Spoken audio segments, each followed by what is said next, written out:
আল্লাহ রাব্বুল আলামিন সূরাতুল মুমিনের ৯৯ আয়াতে আল্লাহ তাআলা বলেন, হাত্তা ইযা জাআ আহাদাহুমুল মাউতু ক্বালা রব্বিরজিউন।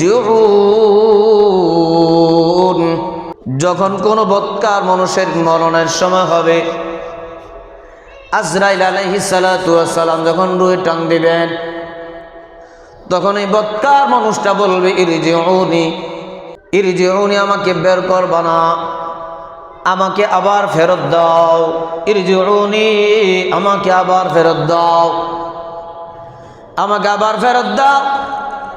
এখন আমি যাব না, আর একটু সুযোগ দাও, আমাকে আর একটু ফেরত দাও।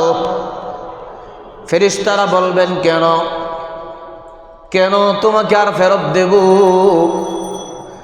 দুনিয়াতে সময় তো যথেষ্ট তোমাকে দেয়া হয়েছে, এখন কেন আবার তোমাকে একটু রূহটা ফেরত দিয়া সময় দেব? এই বৎকার মানুষ উত্তর দিবে, লাআল্লি আ'মালু সালিহান ফীমা তারাকতু, যেন আমি ফেরত দিবার জন্য যেন আমি নেক আমল করতে পারি, ভালো আমল করতে পারি। ফীমা তারাকতু, যে আমলগুলো আমি করি নাই, যে আমলগুলো আমি ছেড়ে দিয়েছিলাম, ওই আমলগুলো এখন যেন করতে পারি, এই জন্য একটু সময় দাও, সুযোগ দাও, সুযোগ দাও। আল্লাহ তাআলা বলবেন, কাল্লা কাল্লা, কখনো না, তোমাকে আর সুযোগ দেয়া যাবে না, সুযোগ দেওয়ার সময় নাই, সুযোগ দেওয়ার আর কোনো সময় নেই। কাল্লা অর্থ হলো কখনো না, কখনো না, আর সুযোগ নেই। ইন্নাহা কালিমাতুন হুয়া কাইলুহা,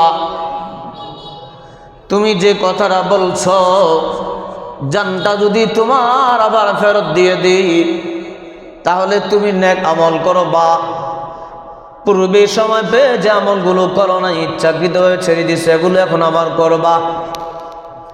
এই যে কথাটা বলছো, এই কথাটা একটা কথার কথা, এই কথাটা মাত্র একটা কথার কথা। এমন কত কথার কথা দুনিয়াতে তোমরা বলেছ, দুনিয়াতে কত কথার কথা বলেছ, কথার উপর আমল করো নাই।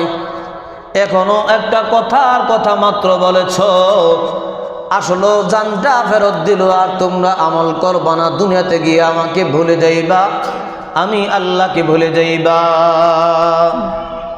একটা কথার কথা বলেছ, এরপরও সিস্টেম, জান কবজ করার সময় হয়ে গেলে আর ফেরত দেয়া হয় না। কাল্লা, কখনো না, আর সুযোগ নেই। অমিন ওয়ারাইহিম বারযাখুন ইলা ইয়াউমি ইউবআসুন,